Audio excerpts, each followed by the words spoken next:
പ്രിയേ പ്രാണനെ. രചന ജിഫ്ന നിസാർ. അവതരണം ഷാഹുൽ മലയിൽ. Editing Faisal C M Nooncheri. ഇന്ന് എൻ്റെ അച്ഛൻ ഉപദ്രവിച്ചോ? ആദിയുടെ ചോദ്യം കേട്ടതും പ്രിയക്ക് അവനോട് സഹതാപമാണ് തോന്നിയത്. ഇല്ല. നേരത്തെ ഒരു ചിരിയോട് അവൾ അവനോട് ഉത്തരം കൊടുത്തു. ഞാൻ വരുമ്പോൾ താൻ ഒരുപാട് ഭയന്ന പോലെ തോന്നി, അതുകൊണ്ട് ചോദിച്ചതാ. അവൻ പ്രിയയെ നോക്കി. അവളൊന്നും മിണ്ടിയില്ല. ചോദിക്കുന്നുണ്ടെന്ന് തോന്നിയത് കൃഷ്ണപ്രിയ. തനിക്ക് ശരിക്കും രണ്ട് മുഖമുണ്ടോ? എനിക്കങ്ങനെ തോന്നിപ്പോവാ. കാരണം ഞാൻ ആദ്യം കണ്ട കൃഷ്ണപ്രിയ അതിങ്ങനെയല്ല. ഇവിടെ എത്തിയ കൃഷ്ണപ്രിയക്ക് അതിൽ നിന്ന് ഒരുപാട് മാറ്റങ്ങളാണുള്ളത്. ഇതിലേതാണ് ശരിക്കുള്ള കൃഷ്ണപ്രിയ? കിടക്കയിൽ നിന്ന് എഴുന്നേറ്റ് മേശയിലേക്ക് ചാരിന്നുകൊണ്ട് ആദ്യം ചോദിക്കുമ്പോൾ പ്രിയ അവനെ ഒന്ന് സൂക്ഷിച്ച് നോക്കി. പറയാൻ ഇഷ്ടമില്ലെങ്കിൽ പറയണ്ട, എനിക്കറിയണം തോന്നി, അതുകൊണ്ട് ചോദിച്ചതാ. അവളുടെ നോട്ടം കണ്ടതും ഒരു മുൻകൂർ ജാമ്യം പോലെ ആദ്യം പെട്ടെന്ന് പറഞ്ഞു. ഞങ്ങൾ 3 പെൺകുട്ടികളാണ്, അതിലേറ്റവും ചെറുത് ഞാനാണ്. പതിഞ്ഞൊരു ചിരിയോടെ ചുമരിലേക്ക് ചാരിന്നിട്ട് പ്രിയം പറഞ്ഞു തുടങ്ങി. ഡിഗ്രിക്ക് പഠിക്കുമ്പോൾ പോലും അച്ഛൻ ഉരുട്ടിത്തരുന്ന ചോറ് വാങ്ങി കഴിച്ചു അച്ഛനൊപ്പം കിടന്നുറങ്ങി കഴിഞ്ഞിരുന്ന ഒരു കുട്ടിയായിരുന്നു ഞാൻ. അങ്ങനെയായിരുന്നു അച്ഛനെ കൊണ്ടുനടന്നിരുന്നത്. ചേച്ചിമാരോട് അച്ഛന് നിറയെ ഇഷ്ടമുണ്ട്, പക്ഷെ എന്നോടായിരുന്നു ഇച്ചിരി കൂടുതൽ വാത്സല്യം. അതവർ പറഞ്ഞ് അടിയുണ്ടാക്കിയതിന് കണക്കില്ല. പ്രിയക്കുട്ടിന്ന് അച്ഛൻ നീട്ടി വിളിക്കുമ്പോൾ ഞാൻ അച്ഛൻ്റെ 5 വയസ്സുകാരി മകളാകുമായിരുന്നു പലപ്പോഴും. ആദ്യം അവൾ തന്നെ നോക്കി നിന്നു. കഴിഞ്ഞു പോയൊരു കാലത്തിന്റെ മധുര സ്മൃതികളാണ് അവളുടെ മുഖം നിറയെ. എൻ്റെ അച്ഛൻ മരിക്കുന്നവരെയും എനിക്ക് ഒറ്റയ്ക്ക് മുറ്റത്തേക്ക് ഇറങ്ങാൻ പോലും പേടിയായിരുന്നു. ഒറ്റയ്ക്ക് എങ്ങോട്ടെങ്കിലും പോവാൻ പേടി, അറിയാത്തവരെ പേടി, അങ്ങനെ എല്ലാത്തിനും പേടിയുള്ള ഒരു കൃഷ്ണപ്രിയ. അച്ഛനില്ലായ്മയിൽ ഞാൻ ഭയന്ന് വിറച്ചിനി ഇങ്ങനെ ജീവിക്കുന്നറിയാത്ത വല്ലാത്തൊരവസ്ഥയിലേക്ക് എടുത്തെറിയപ്പെട്ടിരുന്നു. പ്രിയ അന്നത്തെ അതേ നോവിൻ്റെ ചുള്ളിൽപ്പെട്ടതുപോലെ ഒന്ന് ശ്വാസമെടുത്തു. ആദ്യത്തെ ഒരു മാസം വലിയ കുഴപ്പമൊന്നുമില്ലായിരുന്നു. അയൽക്കാരും നാട്ടുകാരും സഹായിച്ചു. ഒരുവിധം ജീവിതം മുന്നോട്ട് പോയി. പക്ഷെ അപ്പോഴൊക്കെ എനിക്കറിയായിരുന്നു അതൊന്നും ശാശ്വതമായൊരു സഹായമല്ല. എല്ലാവർക്കും അവരുടേതായ കാര്യങ്ങളുണ്ട്, അവരുടേതായ പ്രശ്നങ്ങളുണ്ട്. അതിനിടയിൽ മറ്റൊരാളുടെ ബാധ്യത കൂടി ഏറ്റെടുക്കാൻ ആരും തയ്യാറാവുകയില്ല. ഒറ്റയ്ക്ക് അനുഭവിച്ച ഒരു നോവിൻ്റെ കഥയാണ് അവൾ പറയുന്നതെങ്കിലും വല്ലാത്തൊരു ആത്മധൈര്യം അവളുടെ മുഖത്ത് ആദ്യം കാണാൻ കഴിയുന്നുണ്ടായിരുന്നു. അതാണ് അവനെ അത്ഭുതപ്പെടുത്തിയത്. പഠിക്കാൻ പോകണോ അതോ എന്തെങ്കിലും ജോലിക്ക് പോകണോ? ഒരുപാട് ദിവസമായിട്ട് എൻ്റെ ഉറക്കം കളഞ്ഞൊരു ചോദ്യമായിരുന്നു ഇത്. ഞങ്ങളുടെ അയൽവാസി സുധാകരേട്ടൻ എൻ്റെ അച്ഛൻ്റെ അടുത്ത കൂട്ടുകാരനായിരുന്നു. എനിക്കെൻ്റെ അച്ഛനെ പോലെ തന്നെയായിരുന്നു. അച്ഛനെ പോലെ എന്നെ പുന്നാരിച്ചിട്ടുണ്ട്, എന്നോട് വാത്സല്യത്തോടെ സംസാരിച്ചിട്ടുണ്ട്. പക്ഷേ അന്നെൻ്റെ വീട്ടിലേക്ക് കടന്നു വന്ന സുധാകരേട്ടനിൽ ഈ വക കാര്യങ്ങളൊന്നും ഞാൻ കണ്ടതേയില്ല. എന്നെ ചേർത്ത് പിടിച്ച സുധാകരേട്ടൻ്റെ കൈകളിൽ നിന്ന് ഞാൻ ഞെട്ടലോടെ പിന്നിലേക്ക് മാറുമ്പോൾ അന്ന് ഞാൻ തിരിച്ചറിഞ്ഞു. പ്രിയ പിടഞ്ഞ പോലെ നിവർന്നിന്നു. പറയാൻ എനിക്ക് ബുദ്ധിമുട്ടാണെങ്കിൽ പറയണമെന്നില്ല കേട്ടോ, ഞാൻ വെറുതെ. ആദ്യം അവൾ നോക്കി ധൃതിയിൽ പറഞ്ഞു. ഇല്ല, എനിക്ക് പറയണം. അവൾ വാശിക്കാരിയെ പോലെ പറഞ്ഞുകൊണ്ട് തല വിലങ്ങനെയാട്ടി. ആദ്യം പിന്നെയൊന്നും മിണ്ടിയതുമില്ല. ഞാനന്ന് അയാളെ തള്ളി മാറ്റിയാണ് അകത്തേക്ക് ഓടിയത്. എന്നിട്ട് ഞാൻ ആരോടൊന്നും പറഞ്ഞില്ല. അയാൾക്കാവട്ടെ യാതൊരു കൂസലുമില്ല. ഒരു വല്ലാത്ത നോട്ടത്തോടെ ഇറങ്ങിപ്പോവുകയും ചെയ്തു. അതായിരുന്നു കൃഷ്ണപ്രിയയുടെ ആദ്യത്തെ മോശമായ അനുഭവം. അവൾ പുച്ഛത്തോടെ ഒന്ന് ചിരിച്ചു. പക്ഷേ അതൊരു തുടക്കം മാത്രമായിരുന്നു. സുധാകരനെ പോലെ അനേക ആളുകൾ, അവരോടൊക്കെ ഞാൻ കരഞ്ഞു നിലവിളിച്ചാണ് ആദ്യം പ്രതികരിച്ച്. പിന്നെ എനിക്കും തോന്നി ആ രീതിയിൽ ഞാൻ ഒട്ടും സുരക്ഷിതമല്ലെന്ന്, ആ രീതി അവർക്കൊട്ടും പേടിയുമില്ലെന്ന്. കരഞ്ഞു വിളിച്ച് ഞാൻ എന്നെ കൂടുതൽ സേഫാക്കാൻ നോക്കുന്നെല്ലാം അവർക്കൊരു ലഹരിയാണെന്ന്. ആ തിരിച്ചറിവിൽ നിന്നായിരിക്കണം കൃഷ്ണപ്രിയ എന്ന പുതിയ ഒരാൾ ജനിച്ചത് രൂപം കൊണ്ടതും. നിഷേധിയായ, അഹങ്കാരിയായ, ജാടക്കാരിയായ, ഒന്ന് നോക്കിയാൽ എന്തെങ്കിലും പറഞ്ഞാൽ അതിനു പകരം 100 തിരിച്ചു പറയുന്ന ഒരു പുതിയ കൃഷ്ണപ്രിയ. അത് പറയുമ്പോൾ അവളിൽ ഒരു അലസമായ ഭാവമായിരുന്നില്ല, പകരം അഭിമാനം കൊണ്ട് അവിടെ കണ്ണുകൾ തിളങ്ങുന്നുണ്ടെന്ന് ആദിക്ക് തോന്നി. ഞാൻ കണ്ടിട്ടുള്ള പുരുഷന്മാർക്കെല്ലാം ഒരൊറ്റ മുഖമായിരുന്നു, ഒരൊറ്റ ഭാവമായിരുന്നു. ഒറ്റക്കായ ഒരുവളിൽ അവർ തേടിയിരുന്നതൊക്കെ കാമമായിരുന്നു. ഇവിടുത്തെ മുത്തച്ഛനെ പോലെ, സ്കൂളിലെ മണിയേട്ടനെ പോലെ വളരെ ചുരുക്കം ചിലർ മാത്രം എന്നെ ഒരു മനുഷ്യനായി പരിഗണിച്ചു. കൂട്ടിന് ആരുമില്ലെങ്കിലും എനിക്കും വേദനകളുണ്ടെന്നും ആരും സംരക്ഷിക്കാനില്ലെങ്കിലും എനിക്കും അഭിമാനമുണ്ടെന്ന് തിരിച്ചറിഞ്ഞു. അത് പറയുമ്പോൾ നിറഞ്ഞുപോയ അവളുടെ കണ്ണുകൾ ആദ്യമൊരു വല്ലായ്മ തോന്നി. എന്നോട് ഇടപെടുന്നവർക്കെല്ലാം ഒരേ ഉദ്ദേശമായതിനാൽ ആണുങ്ങളോട് സംസാരിക്കുമ്പോഴേക്കും എനിക്കൊരു വല്ലാത്ത ഭാവം വന്ന് ചേർന്നു. ഞാൻ വളരെ പരിക്കനാവും, മനഃപൂർവ്വമല്ല. എന്നെ അങ്ങനെ ആക്കിയതാണ് ഇവിടുത്തെ ആൺസമൂഹം. മുഖമൊന്ന് അമർത്തി തുടച്ചുകൊണ്ട് പ്രിയ ആദിയെ നോക്കി. എനിക്കറിയാം നിങ്ങളോട് ഞാൻ മോശമായി പെരുമാറിയിട്ടുണ്ട്, പക്ഷെ ഒന്ന് മനഃപൂർവ്വമല്ലെന്ന് മനസ്സിലാക്കണം. എൻ്റെ അവസ്ഥ അങ്ങനെയായിരുന്നു. എനിക്കങ്ങനെ പറയാൻ കഴിയുള്ളായിരുന്നു. അതെൻ്റെ അഹങ്കാരമാണെന്നും തലതിരിഞ്ഞവളുടെ മുഖമുദ്രയാണെന്നും നിങ്ങൾക്ക് തോന്നിയേക്കാം. ശരിക്കും പക്ഷേ കൃഷ്ണപ്രിയയുടെ അവസ്ഥ അതായിരുന്നു. ഈ സ്വഭാവം കൊണ്ട് എന്നിലേക്ക് വന്നു ചേർന്ന അപമാനത്തിൻ്റെ കണക്ക് വളരെ വലുതാണ്. നിങ്ങൾ പോലും അതിൻ്റെ ഇരയാണ്. അവൾ ആദ്യം നോക്കി. ഇല്ലടോ, ഞാനതെല്ലാം അപ്പോഴേ വിട്ടു. ആദ്യം അവൾ നോക്കി പതിഞ്ഞൊരു ചിരിയോടെ പറഞ്ഞു. അവളും ചിരിച്ചു. ആദ്യം തന്നെ ആശ്വസിപ്പിക്കാൻ വെറുതെ പറഞ്ഞാണെന്ന് പ്രിയക്ക് ഉറപ്പായിരുന്നു. എനിക്കറിയാം നിങ്ങളുടെ നല്ല മനസ്സ്. ഇപ്പം ഞാൻ കണ്ടിട്ടുള്ള വെച്ച് ഏറ്റവും നല്ല മനുഷ്യനാണ് നിങ്ങൾ. ഞാൻ വെറുത്തുപോയ പുരുഷവർഗത്തിൻ്റെ മറ്റൊരു മുഖമാണ് ആദിത് മഹാദേവൻ എന്ന നിങ്ങൾ. ഞാൻ മൂലം വലിയൊരു അപമാനത്തിൽ നിങ്ങൾ പെട്ടിട്ടു എന്നെ കൈവിട്ട് കളയാതെ നിങ്ങൾ കാത്തുവെച്ചല്ലോ. ആ മനുഷ്യ ചെന്നായ്ക്കൾക്ക് കടിച്ചുകൂടിയ എന്നെ ഇട്ട് കൊടുത്തില്ലല്ലോ. ഒട്ടും ഇഷ്ടമില്ലാതെയാണെങ്കിൽ കൂടി നിങ്ങളുടെ ജീവിതത്തിലേക്ക്. അത് പറഞ്ഞു വരുമ്പോഴേക്കും പ്രിയ കരഞ്ഞുപോയിരുന്നു. യഥാർത്ഥത്തിലുള്ള കൃഷ്ണപ്രിയ ഇതാ ഇപ്പോൾ തനിക്ക് മുന്നിലുള്ളവളാണെന്ന് ആദിക്ക് തോന്നി. സ്കൂളിൽ വെച്ച് തനിക്കവിടെ ആരെങ്കിലും സംശയമുണ്ടോ കൃഷ്ണപ്രിയ? ആർക്കെങ്കിലും അവിടെ തന്നോട് ദേഷ്യമുള്ളതായി ആദ്യ ചോദിച്ചുകൊണ്ട് ആദി പ്രിയയെ നോക്കി. അവിടെ ആർക്കാണ് എന്നോട് ഇത്രയ്ക്ക് ഇഷ്ടം? വിളറിയൊരു ചിരിയോടെയുള്ള അവിടെ തിരിച്ചു ചോദ്യം. വേദന നിറഞ്ഞ ആ നോട്ടത്തിലും മങ്ങിയ ചിരിക്കുമപ്പുറം ഇനി അവളോട് എന്തെങ്കിലും ചോദിക്കാനോ പറയാനോ ആദിക്കും തോന്നിയില്ലായിരുന്നു. പക്ഷെ എനിക്ക് ഉറപ്പുണ്ട്, എന്നോട് ശത്രുതയുള്ള ഒരാൾ, ഏറ്റവും വെറുപ്പുള്ള ഒരാളായിരിക്കണം ഇതിന് പിന്നിൽ. കാരണം എന്നോട് ചേർന്ന് നിൽക്കുമ്പോഴും എന്നെ പുറകിൽ നിന്ന് കടന്നു പിടിക്കുമ്പോഴും ആ സാന്നിധ്യവും കത്തും എനിക്ക് വളരെ മുമ്പേ അടുത്തറിയാവുന്ന പോലെ തോന്നിയിരുന്നു. അല്ല, അതെന്റെ തോന്നലല്ല, അതായിരുന്നു സത്യം. വലിഞ്ഞു മുറുകിയ മുഖത്തോടെ പ്രിയ പറയുമ്പോൾ ആദിയുടെ മുഖവും ഒന്ന് തെളിഞ്ഞു. തന്റെ നിഗമനങ്ങൾ ഏറെക്കുറെ ശരിയാവുകയാണെന്ന് അവന് ഉറപ്പിക്കുകയായിരുന്നു. ആ ചെയ്തത് അതിനി ആരായാലും അതിനുള്ള ശിക്ഷ കൊടുക്കാൻ തനിക്ക് ഞാനൊരു അവസരം ഒരുക്കി തരും. ഇതെന്റെ വാക്കാണ് കൃഷ്ണപ്രിയ. തപിച്ചു പൊള്ളി നിൽക്കുന്ന പ്രിയയുടെ ഹൃദയത്തിലേക്ക് ഒരു പിടി മഞ്ഞ് വാരിയിട്ട പോലെ തണുപ്പിക്കാൻ പ്രാപ്തിയുണ്ടായിരുന്നു ആദിയുടെ ആ വാക്കുകൾക്ക്. അവൾ അവനെ നോക്കിയൊന്ന് നന്ദിയോടെ പുഞ്ചിരിച്ചു. തനിക്കിവിടെ ആരെയും ഭയക്കാൻ തന്നെ കഴിയാം. ഇതിനുള്ളിൽ വന്നിട്ട് ആരും തന്നെ ഒന്നും പറയില്ല, അപമാനിച്ച് രസിക്കില്ല, അത് ഞാൻ ഉറപ്പുവരാം. ആദ്യം ചിരിയോടെ പറഞ്ഞു. അത്രയും സംസാരിച്ചുകൊണ്ടോ അതോ അവളിൽ നിന്ന് യഥാർത്ഥ കൃഷ്ണപ്രിയ അറിഞ്ഞുകൊണ്ടോ എന്തോ ആദിക്ക് പ്രിയയോടുള്ള അകലൽപ്പം കുറഞ്ഞ പോലെ തോന്നി. സംസാരിക്കാൻ തമ്മിലുണ്ടായിരുന്ന ആ തടസ്സം ഇത്തിരി നീങ്ങിയതുപോലെ. സമയം ഒരുപാടായി, താൻ കിടന്നോ? പ്രിയയോട് വീണ്ടും എന്തൊക്കെയോ ചോദിച്ചറിയണമെന്നുണ്ടായിരുന്നു ആദിയുടെ മനസ്സിൽ. പക്ഷെ അവളുടെ നിറഞ്ഞ കണ്ണുകളും നോട്ടവും അവനെ അതിൽ നിന്നെല്ലാം വിലക്കി. ആദിയെ നോക്കി തലയാട്ടിക്കൊണ്ട് പ്രിയയും കയറി കിടന്നു. ലൈറ്റ് ഓഫ് ചെയ്തുകൊണ്ട് ആദിയും കിടന്നു. മങ്ങിയിരുട്ടിൽ പ്രിയ പറഞ്ഞു തീർത്ത വാക്കുകളിലേക്ക് ആദി വീണ്ടും ഇറങ്ങി നടന്നിരുന്നു. പ്രിയ ആവട്ടെ അവൻ പകർന്നു കൊടുത്ത ആശ്വാസവാക്കുകൾ പ്രണയത്തിന്റെ മേമ്പൊടി പൂശുന്ന തിരക്കിലും അത്രമാത്രം അവളെ അവന്റെ വാക്കുകൾ സ്വാധീനിച്ചു പോയിരുന്നു. ആൺവർഗത്തിന്റെ അപമാനത്തിന്റെ തീച്ചൂളിൽ വെന്തുരുകിയവൾക്ക് അമൃത് പോലെയായിരുന്നു അവനവന്റെ സാമീപ്യവും. അവളറിയാതെ തന്നെ അവൾ അവനെ മോഹിച്ചു തുടങ്ങിയിരുന്നു. പ്രണയത്തിന്റെ പുത്തൻ ഭാവങ്ങൾ അവളിൽ ആധിപത്യം സ്ഥാപിച്ച് കഴിഞ്ഞിരിക്കുന്നു. രാവിലെ തന്നെ രതീഷെത്തുമെന്ന് പറഞ്ഞു വിളിച്ചുകൊണ്ട് ആദ്യം മാഷു എന്നും പോകുന്നതിലും വളരെ നേരത്തെ തന്നെ പോവാനിറങ്ങി. രമണി 8 മണിക്ക് ശേഷമേ വരികയുള്ളൂ. അതിനാൽ തന്നെ അവരൊന്ന് ചായ കുടിക്കാതെ പോവേണ്ടി വരുമല്ലോ എന്ന് ഓർത്തതും പ്രിയ അടുക്കളയിലേക്ക് കയറിയത്. ഉപ്മാവ് ഉണ്ടാക്കിയാൽ മതി മോളെ, അതായിരിക്കും നിനക്ക് കുറച്ചുകൂടി എളുപ്പം. അങ്ങോട്ട് ഇറങ്ങി വന്ന മാഷ് പറഞ്ഞു കേട്ടതും എന്തുണ്ടാക്കുമെന്നുള്ള ആശങ്ക മാറിയിരുന്നു. സന്തോഷത്തോടെ അവൾ തലവരിക്ക് സമ്മതിച്ചുകൊണ്ട് അതിനുള്ള ഒരുക്കങ്ങൾ തുടങ്ങി. ആദ്യം മാഷും കുളിച്ച് റെഡിയായി വരുമ്പോഴേക്കും അവൾ അതെല്ലാം ടേബിളിലേക്ക് എടുത്തു വെച്ചിരുന്നു. നീ കൂടെ ഇരുന്ന് കഴിക്കേ, അലീബിനെ ഒറ്റ കഴിക്കണ്ടേ? മാഷു പ്രിയയെ അവർക്കൊപ്പം പിടിച്ചിരുത്തി. ഞാനൊന്ന് വീട്ടിലേക്ക് പോയിക്കോട്ടെ, ഇന്ന് അമ്മയ്ക്കെന്നെ കാണാൻ തോന്നുന്നു എന്ന് പറഞ്ഞു ഇന്നലെ വിളിച്ചപ്പോൾ. വളരെ പതിയെ പ്രിയ ചോദിച്ചു കേട്ടിട്ടും മാഷു മുഖമുയർത്തി നോക്കിയതല്ലാതെ അവളോടൊന്നും പറഞ്ഞില്ല. പോയിക്കോട്ടെ മുത്തശ്ശ, നിങ്ങളെത്തുമ്പോഴേക്കും ഞാൻ ഇങ്ങോട്ട് തന്നെ വന്നേക്കാം. എനിക്കിവിടെ ഒറ്റയ്ക്കിരുന്ന് ബോറടിച്ചു. മാഷൊന്നും മിണ്ടുന്നില്ലെന്ന് കണ്ടതും പ്രിയ കൈകൾ പിടിച്ചുകൊണ്ട് വീണ്ടും ചോദിച്ചു. ഇതെന്തിനാ നീ എന്നോട് ചോദിക്കുന്നേ? മാഷ് അവളോട് ചോദിച്ചു കേട്ടതും പ്രിയയുടെ കണ്ണുകൾ മിഴിഞ്ഞുപോയി. ദേ ഇരിക്കുന്നു നിന്റെ ഭർത്താവ്. നിനക്ക് എങ്ങോട്ടെങ്കിലും പോകണമെങ്കിലോ എന്തെങ്കിലും വാങ്ങിക്കണമെങ്കിലോ നീ എന്നോടല്ല അവനോടാ ചോദിക്കേണ്ടത്. അവനാ നിന്റെ ഭർത്താവ്. അവനോട് ചോദിച്ചിട്ട് അവൻ സമ്മതിക്കുകയാണെങ്കിൽ നീ പോയിക്കോ, എനിക്കൊരു കുഴപ്പമില്ല. കുഞ്ഞൊരു ചിരിയോട് അതും പറഞ്ഞിട്ട് കഴിച്ചു കഴിഞ്ഞ പാത്രവുമായി മാഷ് എഴുന്നേൽക്കുമ്പോൾ ചായ കുടിച്ചുകൊണ്ടിരിക്കുന്ന ആദ്യം ചുമച്ചുകൊണ്ട് നെറുകിൽ തട്ടി. അവന്റെ നോട്ടം കണ്ടതും ചോദിച്ച അബദ്ധമായെന്നൊരു തോന്നൽ പ്രിയയിൽ നിറഞ്ഞു. വിളറിക്കൊണ്ട് അവൾ മുഖം കുനിച്ചു. മാഷി രണ്ടിനെയും നോക്കി പതിഞ്ഞ ചിരിയോടെ പുറത്തേക്ക് ഇറങ്ങിപ്പോയി. മാഷ് ഇറങ്ങിയതോടെ ആദിയും ധൃതിയിൽ എഴുന്നേറ്റ് കൈ കഴുകി. വീട്ടിലേക്ക് പോകണമെന്ന് അതിയായ മോഹമുണ്ടായിട്ടും ആദിയുടെ മുഖത്ത് നോക്കി ഒരിക്കൽ കൂടി പോവട്ടെ എന്ന് ചോദിക്കാൻ തോന്നിയില്ല. കൈ കഴുകി തുടച്ചുകൊണ്ട് വന്ന ആദിയുടെ നോട്ടം പ്രിയക്ക് നേരെയായിരുന്നു. അവളുടെ വാടിപ്പോയ മുഖം അവന്റെ കണ്ണിലുടക്കി. ഞാൻ ഉച്ച കഴിഞ്ഞിട്ട് വരും, ഒറ്റയ്ക്ക് പോകണ്ട, ഞാൻ വന്നിട്ട് കൊണ്ടുപോവാം.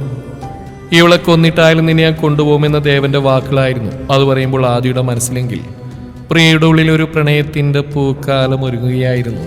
തന്നെ ഒറ്റയ്ക്ക് വിടാൻ അവന് ഇഷ്ടമല്ലെന്നും തനിക്കൊപ്പം വരാൻ അവനും ആഗ്രഹിക്കുന്നതുമുള്ള തെറ്റിദ്ധാരണയിലേക്ക് അവളുടെ ചിന്തകൾ നീങ്ങി. അതിമനോഹരമായ ഒരു ചിരിയോടെ അവൾ അവനെയൊന്ന് നോക്കി.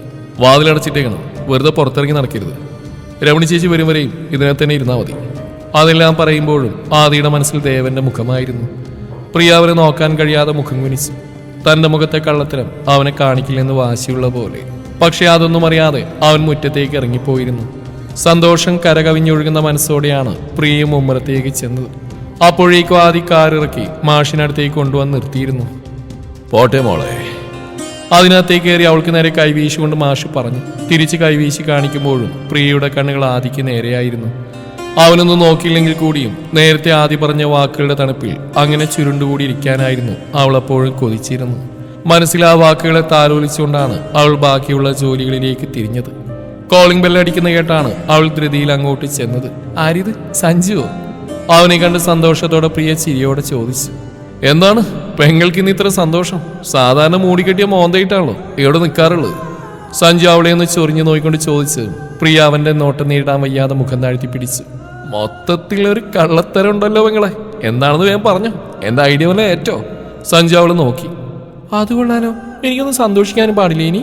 പ്രിയ കണ്ണുരുട്ടി. അതൊക്കെ ആവാം, പക്ഷെ പെങ്ങൾക്ക് മാത്രമല്ല അളിയനും മൊത്തത്തിൽ എന്തൊക്കെയോ മാറ്റങ്ങൾ വന്നിട്ടുണ്ട്. അതെന്താണെന്ന് എനിക്ക് പറയാനറിയില്ലെങ്കിലും എന്തോ മാറ്റമുണ്ട്, അതെനിക്ക് ഉറപ്പാ. സഞ്ജു നടുവിന് കൈകുത്തിന്ന് പ്രിയെ നോക്കി. എന്തു മാറ്റം? അവളൊന്നും അറിയാത്ത പോലെ സഞ്ജുവിനെ നോക്കി. അതല്ലേ ഞാനും പറഞ്ഞു, എന്താണ് മാറ്റം എന്ന് എനിക്കറിയില്ലെന്ന്. പക്ഷെ പെങ്ങളുടെ അഭിനയം ഏൽക്കുന്നുണ്ടെന്ന് എനിക്ക് തോന്നുന്നുണ്ട്. അല്ലേ പിന്നെ പ്രിയ വീട്ടിലൊറ്റക്കാണ്, നീ അവളെ വിളിച്ചുകൊണ്ട് നിന്റെ വീട്ടിലേക്ക് പോയിക്കൊന്ന് പറഞ്ഞുകൊണ്ട് എന്നെ വിളിച്ച് ഇങ്ങോട്ട് വരാൻ ആവശ്യപ്പെടില്ലല്ലോ. പ്രിയെ നോക്കി വല്ലാത്തൊരു ചിരിയോട് അവനത് പറയുമ്പോൾ അവളുടെ മുഖം ചുവന്നു പോയി. പെങ്ങളെന്തായാലും ആളുകളാട്ടോ, ഞാൻ വിചാരിച്ചതിനേക്കാളും സൂപ്പറാ, നമ്മൾ ഇത് പൊളിക്കും. അവളുടെ മുഖത്തേക്ക് ഇരച്ചു കയറിയ സന്തോഷം കണ്ടതും സഞ്ജു ചിരിയോടെ പറഞ്ഞു. പ്രിയ ഒറ്റക്കാണെന്നറിഞ്ഞാൽ ദേവൻ ഇന്നലത്തെ പോലെ വീണ്ടും അങ്ങോട്ട് വരുമെന്നും അവൾ ഉപദ്രവിക്കുന്നും പേടിയുള്ളതുകൊണ്ടായിരുന്നു ആദ്യം സഞ്ജുവിനെയും വിളിച്ച് അവളെയും കൂട്ടി സഞ്ജുവിനെ വീട്ടിലേക്ക് കൊണ്ടുപോകാൻ ആവശ്യപ്പെട്ടെന്ന് രണ്ടാളും അറിഞ്ഞില്ല. അപ്പൊ എങ്ങനെയാ മകളെ, പോലെ പ്രിയതമം വിളിച്ച് ആവശ്യപ്പെട്ടല്ലേ? പോതിരുന്ന മോശമായിട്ടോ. പ്രിയക്ക് പിറകെ നടന്നുകൊണ്ട് തന്നെ സഞ്ജു കാര്യമായി കളിയാക്കുന്നുണ്ട്. അവനോട് തിരിച്ചൊന്നും പറയാൻ കഴിയാത്തൊരു ചമ്മല് അവളിലുമുണ്ട്. അവിടെ ഇരുന്നിട്ട് രമണിയുടെ ദുഷിച്ച മുഖം കാണ്ടല്ലോ എന്ന് വിചാരിച്ചിട്ട് തന്നെയാണ് സഞ്ജുവിനൊപ്പം പ്രിയ അവന്റെ വീട്ടിലേക്ക് പോയത്. ബാലമാഷു അജു അവിടെ ഇല്ലായിരുന്നു. പക്ഷേ ലക്ഷ്മി നളിനി അവിടെ നിറഞ്ഞ സന്തോഷത്തോടെയാണ് സ്വീകരിച്ച്. അവർക്കിടയിലേക്ക് എത്തിപ്പെട്ടതും പ്രിയ സ്വന്തം വീട്ടിലേക്ക് എത്തിയതുപോലൊരു പ്രതീതിയാണ് തോന്നിയത്. നളിനി അവർക്ക് ഇഷ്ടപ്പെട്ട ഓരോന്നും ചോദിച്ച് അതെല്ലാം ഉണ്ടാക്കി കൊടുക്കുമ്പോൾ അവളോടൊപ്പം തല്ലുണ്ടാക്കി അത് കഴിക്കാൻ സഞ്ജുവും മത്സരിക്കുന്നുണ്ടായിരുന്നു. ആദ്യം എത്തുമ്പോൾ പ്രിയ വീട്ടിലില്ലായിരുന്നു. പേരെടുത്ത് വിളിച്ചു നോക്കാനുള്ള മടി കൊണ്ടവൻ അവിടെയെല്ലാം അവളിൽ നിന്ന് തിരഞ്ഞു നടന്നു. സഞ്ജുവിനൊപ്പം പോയിട്ട് ഇവിടെ ഇനി തിരികെ വന്നില്ലാവോ? സ്വയം പറഞ്ഞുകൊണ്ടവൻ അടുക്കളയിലേക്ക് ഇറങ്ങിച്ചെന്നു. രമണി പണികളെല്ലാം ഒതുക്കി തിരികെ പോവാനുള്ള ഒരുക്കത്തിലാണ്. ചേച്ചി, കൃഷ്ണപ്രിയ കണ്ടായിരുന്നോ? ചിരിയോടെയുള്ള ആദിയുടെ ചോദ്യം കേട്ടതും അവനെന്തോ അശ്ലീലം പറഞ്ഞു കേട്ട പോലെയാണ് രമണി അവനെ തുറച്ചു നോക്കിയത്. എന്താ ചേച്ചി? അവരുടെ നോട്ടം കണ്ടത് ആദ്യം അമ്പരപ്പോട് ചോദിച്ചു. ഞാനും മുത്തച്ഛനും സ്കൂളിലേക്ക് പോകുമ്പോൾ സഞ്ജുവിനോട് ഞാൻ വന്നിട്ട് അവൾ അവരുടെ വീട്ടിലേക്ക് കൊണ്ടുപോകാൻ പറഞ്ഞിരുന്നു. അവിടുന്ന് കൃഷ്ണപ്രിയ തിരിച്ചു വന്നില്ലേ? അതാണ് ഞാൻ ചോദിച്ചത്. ചോദ്യം അവർക്ക് മനസ്സിലാവാഞ്ഞിട്ടാണെന്ന് കരുതി ചോദ്യം ഒന്നുകൂടെ വിശദമായി ചോദിച്ചു നോക്കി ആദി. മാഷിന് എന്തായാലും കുറച്ച് സഹാനുഭൂതി അനുകമ്പയൊക്കെ കൂടുതലാണെന്ന് എനിക്കറിയാം. പക്ഷെ മോനെങ്കിലും കുറച്ച് ബുദ്ധിയുണ്ടാവുന്ന ഞാൻ വെറുതെ വിചാരിച്ചു. രമണിയുടെ നീരസത്തോടെയുള്ള മറുപടിയിൽ ആദിക്ക് വേണ്ട ഉത്തരമേ ഇല്ലായിരുന്നു. അതുകൊണ്ട് തന്നെ അവരെന്താണ് ഉദ്ദേശിക്കുന്നത് അവന് മനസ്സിലായതുമില്ല. പറയുന്നുകൊണ്ടൊന്നും തോന്നരുത് കുഞ്ഞെ, നിന്നെക്കുറിച്ച് എനിക്കൊരു അഭിമാനം ഉണ്ടായിരുന്നു. പക്ഷെ ഒരൊറ്റ നിമിഷം കൊണ്ട് അതെല്ലാം നീ മാറ്റിമറിച്ച് കളഞ്ഞല്ലോ. പ്രിയോടുള്ള ദേഷ്യവും വെറുപ്പുമാണ് രമണി ആ വാക്കുകൾ കൂടി പ്രകടിപ്പിക്കുന്നതെന്ന് ആദിക്ക് മനസ്സിലായതുമില്ല. അതുകൊണ്ട് തന്നെ അവന്റെ മുഖത്തൊരു പകപ്പ് പ്രകടമായി. കൂടുതലൊന്നും പറയാതെ രമണി ഇറങ്ങിപ്പോവുകയും ചെയ്തപ്പോൾ അവന്റെ ഞെട്ടൽ പൂർണ്ണമായി. ഇവരെന്താ ഇങ്ങനെയൊക്കെ പറയുന്നത്? രമണി ഇറങ്ങിപ്പോയ അടുക്കള വാതിൽ കൂടി അവർ പോയ വഴി എത്തി നോക്കിക്കൊണ്ട് അത് പറയുമ്പോൾ ആദിയുടെ നെറ്റി ചുളിഞ്ഞു. വലിയ അടുപ്പമൊന്നുമില്ലെങ്കിലും ഇന്നോളിങ്ങനെ മുഖം കറുപ്പിച്ചുകൊണ്ട് കടുപ്പത്തിലോ അവനോടും മാഷിനോടും അവർ സംസാരിച്ചിട്ടില്ല. അവരുടെ ജോലി വൃത്തിയായി ചെയ്യുക, ആവശ്യമുള്ള കാര്യങ്ങൾ മാത്രം സംസാരിക്കുക, പോവുക. അതിൽ കൂടുതൽ കാര്യങ്ങളിലൊന്നിലും അവർ ഇടപെട്ടിരുന്നില്ല. എന്നാൽ ഇത് പക്ഷെ എന്തിനായിരുന്നു ഇത്രയും പറഞ്ഞതെന്ന് എത്ര ആലോചിച്ച് നോക്കിയിട്ടും ആദിക്ക് മനസ്സിലായില്ല. വാതിലടച്ചുകൊണ്ട് അവൻ തിരികെ കയറി ഫോൺ എടുത്തുകൊണ്ട് സഞ്ജുവിനെ വിളിച്ചു നോക്കി. ഡാ, അവളെവിടെ? ഫോൺ എടുത്തുകൊണ്ട് ആദി ചോദിച്ചതും തൊട്ടരികിലെ കൃഷ്ണപ്രിയെ നോക്കി സഞ്ജു ഒന്ന് കണ്ണു ചിമ്മി. ആര്? സഞ്ജു ആദ്യമായിട്ടൊന്ന് വട്ടം ചുറ്റിക്കാൻ തീരുമാനിച്ചു. നിന്റെ ഡാ കളിക്കാതെ അവൾ ഇങ്ങോട്ട് വരാൻ പറ, അവൾക്കവിടെ വീട്ടിൽ പോണെന്ന് പറഞ്ഞിരുന്നു. ആദി ദേഷ്യത്തിലാണെന്ന് മനസ്സിലായതും സഞ്ജു ചിരിയോടെ എഴുന്നേറ്റ്. ഓഹോ, അപ്പൊ ഭാര്യ വീട്ടിൽ പോവാനുള്ള ത്വര കൊണ്ട് ഓടി വന്നാണ് പൊന്നുമോൻ അല്ലയോ? മറുവശം ആദ്യമാണെന്ന് മനസ്സിലായതും പ്രിയയുടെ മുഖം ചുവന്നു തുടങ്ങിയിരുന്നു. സഞ്ജു കൗതുകത്തോടെ അവളിലെ മാറ്റങ്ങളെ നോക്കി. സഞ്ജു വെറുതെ എന്റെ ക്ഷമയെ പരീക്ഷ എഴുതി. ഞാനങ്ങോട്ട് വന്നാലുണ്ടല്ലോ നിന്റെ ചൊറിയുന്ന അസുഖം വേരോടെ പിഴുതു മാറ്റിയിട്ട് തിരികെ പോരൂ, ആദി പറഞ്ഞു. ഓഹ്, അതൊന്നും വേണ്ടടാ, നിനക്കൊരു ബുദ്ധിമുട്ടാവില്ല അതൊക്കെ. അതുകൊണ്ട് നിന്റെ പൊണ്ടാട്ടിയും കൊണ്ട് ഞാൻ അങ്ങോട്ട് വന്നോളാം, ചിരിയോടെ പറഞ്ഞിട്ട് സഞ്ജു ഫോൺ കട്ട് ചെയ്തു. അതെ, ഭർത്താവോ നിന്റെ വീട്ടിൽ പോയാലോ? ഫോൺ തിരികെ പോക്കറ്റിലേക്ക് ഇട്ടുകൊണ്ട് സഞ്ജു ഒരു ചിരിയോടെ പ്രിയയെ നോക്കി. അവളൊന്ന് മൂളിക്കൊണ്ട് മുഖം കുനിച്ചതും ലക്ഷ്മിയും നളിനിയും പരസ്പരം ചിരിയോടെ നോക്കി. ഞാനെന്നാ പോട്ടെ, പ്രിയ അവരെ നോക്കി പറഞ്ഞു. ഒഴിവിട്ടും ഇനിയും വായ, അവിടെ ഒറ്റയ്ക്കിരിക്കേണ്ടല്ലോ. ലക്ഷ്മി അവളുടെ കയ്യിൽ പിടിച്ചുകൊണ്ട് പറഞ്ഞു. പ്രിയ ചിരിയോടെ തലയാട്ടി സഞ്ജുവിനൊപ്പം പോവാനിറങ്ങി. ഞാൻ ഒറ്റയ്ക്ക് പോയിക്കോളാം സഞ്ജു. അവനൊപ്പം നടക്കുമ്പോൾ പ്രിയ പറഞ്ഞു. പെങ്ങള് വീട്ടിലേക്ക് പോകണമെന്ന് പറഞ്ഞിരുന്നോ? സഞ്ജു ചോദിച്ചു. ആ, ഇന്നലെ മുതൽ എനിക്ക് അമ്മയെ കാണാൻ തോന്നുക, പ്രിയ ചിരിയോടെ പറഞ്ഞു. അവനെ കൂടി വിളിച്ചോ? സഞ്ജു അവളെ തലയരിച്ച് നോക്കി. ഇല്ല, ഞാൻ ഒറ്റയ്ക്ക് പോയിക്കോളാം എന്നാ പറഞ്ഞു. ആദ്യേട്ടനെ ഒറ്റയ്ക്ക് പോകണ്ട, കൂടെ വരാമെന്ന് പറഞ്ഞു. പ്രിയ പറഞ്ഞു കേട്ടോ സഞ്ജു ഞെട്ടിക്കൊണ്ട് നടത്തം നിർത്തി അവളെ തുറിച്ചു നോക്കി. എന്താ? അവനെ നോട്ടം കണ്ടെന്നും പ്രിയ ചോദിച്ചു. എന്റെ കോച്ചിങ്ങിന് പുറമെ പെങ്ങൾ കൈന്നിട്ട് വല്ലതും പ്രയോഗിക്കുന്നുണ്ടോ ഇനി? സഞ്ജു അവളെ നോക്കി. ഇല്ലെന്ന് പ്രിയ തലയാട്ടി കാണിച്ചു. അല്ലാതെ ഇപ്പൊ ഇത്ര പെട്ടെന്ന് ഇങ്ങനെ ആ വെട്ടുപോത്തിന് മാറ്റം വരാൻ ഞാൻ നോക്കിയിട്ടൊരു സാധ്യതയില്ലല്ലോ. അവൻ ചൂണ്ടുവിരൽ കൊണ്ട് ചുണ്ടിൽ തട്ടി ആലോചനയോടെ പറഞ്ഞു. എന്തായാലും അവൻ മെരുങ്ങി തുടങ്ങിയിട്ടുണ്ട്, അതുറപ്പാ. ഇനി കൈവിട്ട് കളയരുത്, ഒന്നുകൂടി ഉഷാറാക്കി നമുക്ക് പ്ലാൻ ചെയ്യണം. വീണ്ടും നടക്കുന്നതിനിടെ സഞ്ജു പറഞ്ഞു. കേൾക്കുന്നില്ലേ? പിറകിൽ നടക്കുന്ന പ്രിയയെ നോക്കിയിട്ട് സഞ്ജു ചോദിച്ചു. അവളൊന്ന് മൂളി. അപ്പോഴേക്ക് അവർ വീട്ടിലെത്തി കഴിഞ്ഞിരുന്നു. ദേ നോക്കിയാ കാണുന്ന അവിടുന്ന് ഇങ്ങോട്ട് നീ നിരങ്ങിയാണോ വന്ന്? അവരെ കാത്തുന്ന പോലെ മുൻവശത്ത് തന്നെ നിൽപ്പുണ്ടായിരുന്നു ആദി. എന്താടാ നീ കാത്തിരുന്ന് മുഷിഞ്ഞോ? സഞ്ജു ഒരു ആക്കി ചിരിയോടെ ചോദിച്ചു. ആദി വിളറിപ്പോയി. എനിക്ക് പറയും ജോലിയുള്ള. സഞ്ജുവിന് പുറകിൽ നിൽക്കുന്ന പ്രിയയെ നോക്കി ആദി കടുപ്പത്തിൽ പറഞ്ഞു. അവൾ വേഗം അകത്തേക്ക് നടന്നു. എങ്കിൽ പിന്നെ നിനക്ക് ആ ജോലിക്ക് പോയിക്കൂടെ? എന്റെ പെങ്ങൾ ഒറ്റയ്ക്ക് പോവാന്ന് പറഞ്ഞപ്പോ നീ തന്നെയല്ലേ ഭർത്താവ് വിളിച്ച് കൂടെ വരാന്ന് പറഞ്ഞ്? അവനരികിലേക്ക് ചേർന്ന് നിന്നിട്ട് സഞ്ജു പറഞ്ഞു. ആദ്യം അവനെ നോക്കി പല്ല് കടിച്ചു. എടാ ഞാനത് ആദ്യം എന്തോ പറയാൻ വന്നു. സഞ്ജുവിന്റെ ചിരി കണ്ടതോടെ പാതിയിൽ നിന്നുപോയി. കോപ്പ്, ഒരാങ്ങളെയും പെങ്ങളും രണ്ടിനെയും കൂടി ചവിട്ടി കൂട്ടും ഞാൻ. ആദ്യം സഞ്ജുവിനെ നോക്കി. പിന്നെ നീ ഒന്ന് ഒലത്തും, ഞങ്ങൾ കേസ് കൊടുക്കും പിള്ളാച്ചാ. അതും പറഞ്ഞിട്ട് ആദ്യം നോക്കി മനോഹരമായെന്ന് പുച്ഛിച്ചുകൊണ്ട് പെങ്ങളെയിൽ നിന്ന് നീട്ടി വിളിച്ചുകൊണ്ട് സഞ്ജു അകത്തേക്ക് കയറിയതും അവന് പിറകെ കലിയോടെ ആദ്യം കയറി.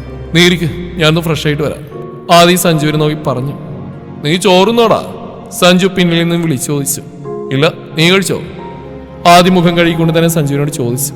ആ കഴിച്ചു, നിന്റെ ഭാര്യ കൂട്ടുന്ന തിരക്കിലായിരുന്നു എന്റെ വീട്ടിൽ, കൂടുതൽ ഞാനും പെട്ടുപോയി. സഞ്ജു അവനെ നോക്കി. ആദ്യം മുഖം കഴുകി തുടച്ചു വരുമ്പോഴേക്കും പ്രിയം അങ്ങോട്ട് വന്നിരുന്നു. ഇനിയും ചോറ് വേണോ? നമ്മളിപ്പോ കഴിച്ചല്ലേ സഞ്ജു? അവൻ പാത്രം വെച്ച് ചോറും കറികളും നിരത്തി വെക്കുന്നതിനോട് പ്രിയ ചോദിച്ചു. ഇതെനിക്കല്ല, അളിയന പെങ്ങളെ, സഞ്ജു ചിരിയോടെ പറഞ്ഞു. പെങ്ങളെ നന്നായി നോക്കാൻ അളിയന് ആരോഗ്യം ഉണ്ടാവേണ്ടത് എന്റെ കൂടി ആവശ്യമാണല്ലോ. ഞാനതിൽ അലംഭാവം കാണിക്കാൻ പാടില്ലല്ലോ. പെങ്ങൾ പോയി റെഡി ആയിക്കോ, ഇത് ഞാൻ ഏറ്റു, വീട്ടിൽ പോകണ്ടേ? സഞ്ജു ചിരിയോടെ പറഞ്ഞു. ഞാൻ ഒരുങ്ങിക്കഴിഞ്ഞു. ഇത് തന്നെ ഇട്ടോണ്ടാണോ പോകുന്നത്? സഞ്ജു നെറ്റി വിളിച്ചു. ഇനിയൊരു കൂട്ടുള്ള രാവിലെ കഴുകിയിട്ടതാ, ഉണങ്ങിയില്ല. പ്രിയ പറഞ്ഞു കേട്ടതും സഞ്ജുവിന്റെ കണ്ണുകൾ ആദിക്ക് നേരെ നീണ്ടു. അവനും കയ്യിലെ തോർത്തും പിടിച്ച് അനങ്ങാതെ നിൽക്കുന്നുണ്ട്.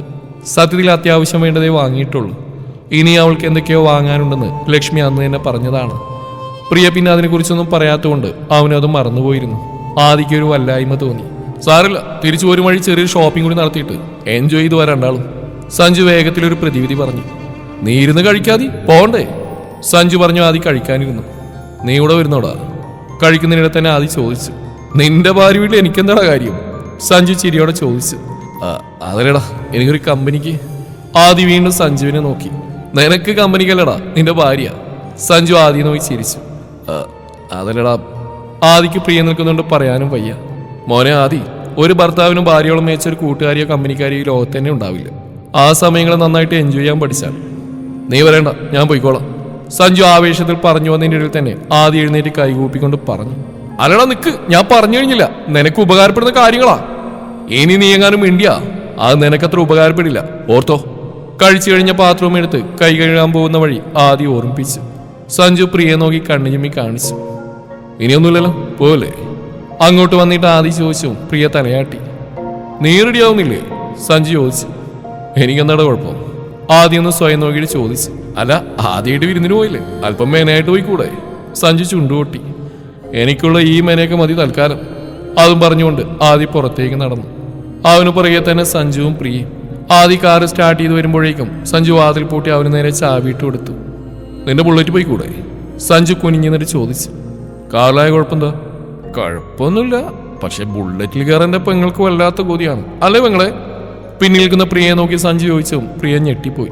ആദിക്ക് പോലും ചിരി വന്നു അവളുടെ ഭാവം കണ്ടിട്ട്. സമയം പോന്നു. സഞ്ജുവിനെ തുടിച്ചു നോക്കുന്ന പ്രിയക്ക് നേരെ നോക്കി ആദ്യം വിളിച്ചു പറഞ്ഞു. അവൾ വേഗം കാറിന്റെ അരികിലെത്തി. അങ്ങനെ ഇപ്പൊ എന്റെ അളിയനെ ഡ്രൈവറൊക്കെ ഞാൻ സമ്മതിച്ചില്ല പെങ്ങളെ. പിന്നിൽ കയറാനുള്ള അവളുടെ ശ്രമത്തെ തടഞ്ഞുകൊണ്ട് സഞ്ജു അവൾക്കായി മുന്നിലെ ഡോർ തുറന്നെടുത്തു. ആദിക്കും പിന്നൊന്നും പറയാൻ കഴിഞ്ഞില്ല. വിറയലോടെ പ്രിയ അങ്ങോട്ട് കയറിയിരുന്നു. സഞ്ജു തന്നെ ഡോർ അടച്ചു. പോടടാ. സഞ്ജുവിനെ ഒന്നുകൂടി നോക്കി ആദി യാത്ര പറഞ്ഞു. അവനും ചിരിയോടെ നീങ്ങി നിന്നിട്ട് കൈവീശി കാണിച്ചു. തുടരും ഈ കഥയുടെ ബാക്കി ഭാഗം നാളെ ഇതേ സമയം.